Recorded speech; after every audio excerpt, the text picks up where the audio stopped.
Hello मेरे पर बच्चों, क्या हाल चाल। बढ़िया साहब। तो कैसे हो मेरे बब्बर शेर और शेरनियों। उम्मीद है आप सभी एकदम मस्त होंगे, स्वस्थ होंगे और जबरदस्त तरीके से तैयारी कर रहे होंगे। प्यारे बच्चों, आज के इस वीडियो में हम क्लास 12th हिंदी के एक और कहानी को समझेंगे। प्यारे बच्चों, ये जो कहानी है ना, इस कहानी को सुनने के बाद आपको भी रोना आ जाएगा, क्योंकि है ही इतनी मजेदार कहानी। ये कहानी आपके दिल को अंदर से छू लेगी, इतनी लाजवाब कहानी है। प्यारे बच्चों, हम बात कर रहे हैं बहादुर कहानी के सारांश को आज समझेंगे। हमने इसके पहले पंचलाइट कहानी के सारांश को देखा, और ये प्यारे बच्चों जो टॉपिक होता है ना भैया, ये 5 नंबर वाला टॉपिक होता है। कितने नंबर का? तो ये 5 नंबर वाला टॉपिक होता है, और ये 100% फिक्स होता है। ठीक है, इसमें कोई दो राय नहीं है, ये एकदम श्योर होता है। ठीक, तो चलिए देख लेते हैं बहादुर कहानी का सारांश, जो कि भैया अमरकांत के द्वारा रचित है। यानी इस कहानी की रचना अमरकांत जी ने किया है। कहानी का एक थोड़ा सा भैया झलक देख लीजिए। इसमें एक लड़का है जिसको छड़ी से पीटा जा रहा है। तो ये कहानी कुछ ऐसी ही है, जो बहादुर नाम के लड़के पर आधारित है। यानी इस कहानी का जो प्रमुख सूत्रधार है, वो प्रमुख जो कैरेक्टर है ना बच्चों, वो ये बहादुर नाम का लड़का है। तो चलिए इस कहानी को सुनते हैं। भाई सुनने के बाद आपके दिमाग में एक एक टॉपिक, एक एक लाइन उतर जाएगी, क्योंकि कहानी को भैया केवल सुनकर अच्छे से तैयार किया जा सकता है। बस आप थोड़ी देर के लिए 5 मिनट का वक्त दीजिए, सुन लीजिए, पूरे 5 नंबर आपके जेब में। ठीक है ना, क्योंकि आपने बचपन में बहुत सारी कहानियां अपने नाना नानी दादा दादी से, ठीक है, सुनी होगी। तो इसीलिए कहते हैं कि कहानी को सुनकर तैयार किया जाता है। बाकी कैसे लिखेंगे वो भी हम बताएंगे।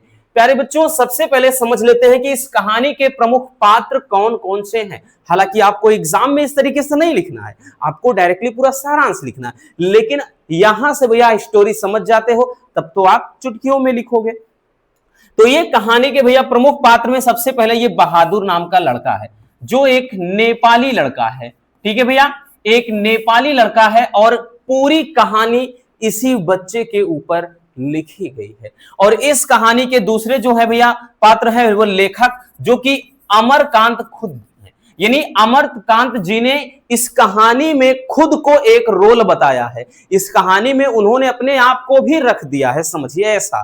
ठीक है, यानी खुद उन्होंने एक रोल प्ले किया है। और इसमें तीसरा भैया जो पात्र है, वो कहान भाई लेखक की पत्नी, ठीक है, कौन है? निर्मला। निर्मला है, ठीक है, ये तीसरा पात्र। और भैया चौथा पात्र बात है, लेखक का जो बेटा एक होता है, नाम है उसका किशोर, इसका किशोर। और भैया और इसमें इनके नात रिश्तेदार, ठीक, ये भी शामिल होते हैं। अब कहानी सुनिएगा, कहानी को ध्यान से सुनना। जो बहादुर नाम का भैया एक लड़का है, एक नेपाली लड़का है, जो अपने मां के भैया कटु व्यवहार के कारण बच्चों ये घर छोड़ करके भैया भाग आया है। सुनिएगा, ये नेपाली लड़का है, और वही इसकी मां क्या है, और घर में इसको प्रताड़ित किया जाता था, और ये क्या है, घर छोड़कर भाग आया है। 13-14 साल का ये लड़का है, और हमने बताया ना कि मां के कटु व्यवहार के कारण ये घर छोड़ करके भाग गया है। ठीक है, और उसके बाद होता क्या है कि इधर भैया ये जो एक परिवार है, जिसमें लेखक, लेखक की पत्नी, लेखक का बेटा, ये परिवार में सदस्य इतने हैं। इसमें होता क्या है, जो लेखक की पत्नी है, तो वो लेखक बोले तो अमरकांत से कहती है कि मुझे घर पे एक नौकर चाहिए, एक नौकर चाहिए, क्योंकि आज की दुनिया में यही है भाई, पड़ोसी को देखी देखा सब हो रहा है ना। क्योंकि आज के टाइम में अपने सुख से ज्यादा भाई पड़ोसी के दुख से मजा मिलता है। अगर पड़ोसी दुखी है तो मजा मत सबको आता है ना, ये अक्सर हो रहा है। तो यही कहानी इनकी होती है। भले ही इनकी घर की स्थिति ठीक ना हो, लेकिन इनको घर में नौकर चाहिए। तो ये कहती क्या भैया, लेखक यानी अपने पति से, अमरकांत जी से कहती है मुझे घर में एक नौकर चाहिए। और उधर ये जो नेपाली लड़का है बहादुर, इसकी मुलाकात अमरकांत से हो जाती है। तो ये क्या करते हैं कि अपने घर पर इस लड़के को लाते हैं, और नौकर के रूप में क्या करते हैं भैया, रख लेते हैं। घर में नौकर के रूप में रख लेते हैं। पहले तो देखिए भाई, नया नया ये लड़का आया हुआ होता है घर में, तो करते क्या है, ये जो परिवार के लोग हैं, यानी निर्मला और उसका बेटा, ये दोनों इस भाई किसके साथ, ये जो नेपाली लड़का है जिसको नौकर के रूप में रख लिया, इसके साथ बहुत अच्छा व्यवहार करते हैं।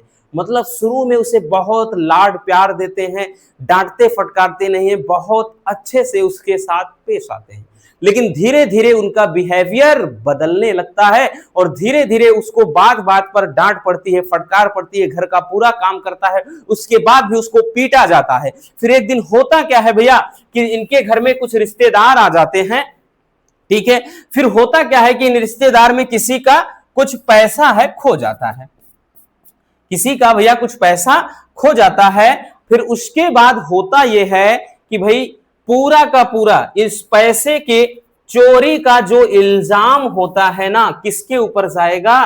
तो ये जो नेपाली लड़का है बहादुर के ऊपर पूरा इल्जाम उस बच्चे के ऊपर थोप दिया जाता है कि ये पैसा इसी ने लिया है, इसी ने चुराया है। उसको बहुत डांट फटकार पड़ती है, मारते भी हैं, उसको बहुत ज्यादा प्रताड़ित करते हैं। फिर एक दिन ये बहादुर जो होता है यहां से भी भैया अपनी जान बचाकर, यूं समझिए कि छुटकारा पा लेता है और घर से बिना बताए किसी को भाग जाता है।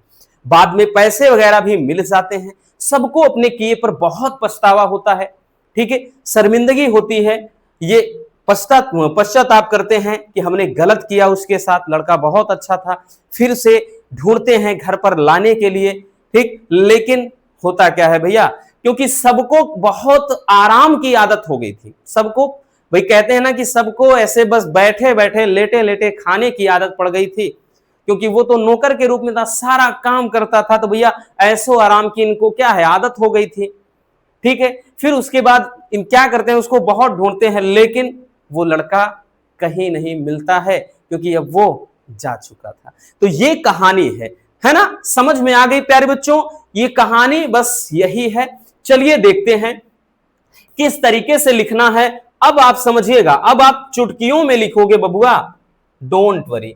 चलिए भैया देखिए, बहादुर कहानी अमरकांत द्वारा लिखित एक नेपाली बच्चे के प्रति परिवारजनों द्वारा कटु व्यवहार यानी बुरा व्यवहार की कहानी है। लेखक ने स्वयं को भी कहानी का एक पात्र बताया है।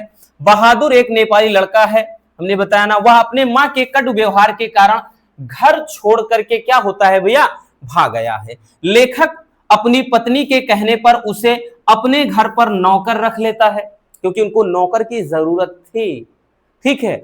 और लेखक की पत्नी जो निर्मला है और उसका एक बेटा है किशोर, पहले तो बहादुर के साथ अच्छा व्यवहार करते हैं, अभी बताया ना भैया, पहले बहुत अच्छा बर्ताव करते हैं, लेकिन धीरे धीरे कठोरता बरतने लगते हैं। वह घर का सारा काम करता है, वो जो बच्चा है बहादुर, वो घर का सारा काम इनके करता है, लेकिन फिर भी उसे गाली गलौज ही सुनने को मिलती है। लेखक की जो पत्नी है और उसका बेटा जो है किशोर, तो उसे मानो बहादुर को पीटने का बस बहाना ढूंढते रहते हैं। यानी ये हर वक्त कोई ना कोई बहाना ढूंढते रहते हैं कि भैया कोई बहाना मिल जाए और हम इसको पीट दें। एक बार रिश्तेदारों के रुपए खो जाने पर क्या होता है, जब घर वालों ने बहादुर पर चोरी का आरोप लगाया और उसे बुरी तरह पीटा, तो क्या करता है बहादुर जो लड़का है, बिना किसी को बताए अचानक घर छोड़कर चला जाता है। भाई जाहिर सी बात है, अगर किसी को इतना ज्यादा प्रताड़ित करोगे, इतना ज्यादा मारोगे पीटोगे, तो वो क्या करेगा, एक दिन उब कर चला ही जाएगा, ठीक है ना। चलिए तो पहले इतना स्क्रीनशॉट कर लीजिए, थोड़ा सा और है, हो गया भैया। आगे चलते हैं, थोड़ा और आगे लिखना है बच्चों। लिखेंगे कि उसके चले जाने के बाद घर में मातम छा गया। घर में मातम छा गया क्यों, हमें अभी हमने आपको भी बताया, क्योंकि सभी को आराम की आदत लग चुकी थी, इसलिए वे बहादुर को ढूंढते हैं। घर वालों को अपनी गलती का एहसास होता है और वह पश्चाताप करते हैं। भाई लेकिन होता है ना कि अब पछताए होत का, जब चिड़िया चुग गई खेत। तो अब ऐसा पछतावा करने से क्या मतलब, सोचते हैं कि हम उसको घर लाएंगे, उसके साथ अच्छा बर्ताव करेंगे, ऐसा वो सोच रहे होते हैं, लेकिन क्या मतलब, ठीक है, वो पश्चाताप भी करते हैं, लेकिन उन्हें माफ करने वाला जो बहादुर था वो अब जा चुका था। तो देख रहे हैं ना कितनी सुंदर सी ये कहानी है प्यारे बच्चों। इस तरीके से भैया अगर आप लिखते हैं, डेफिनेटली आपको पूरे के पूरे नंबर मिलेंगे, एक भी नंबर नहीं कटेगा। चलिए इसको स्क्रीनशॉट कर लीजिए भैया।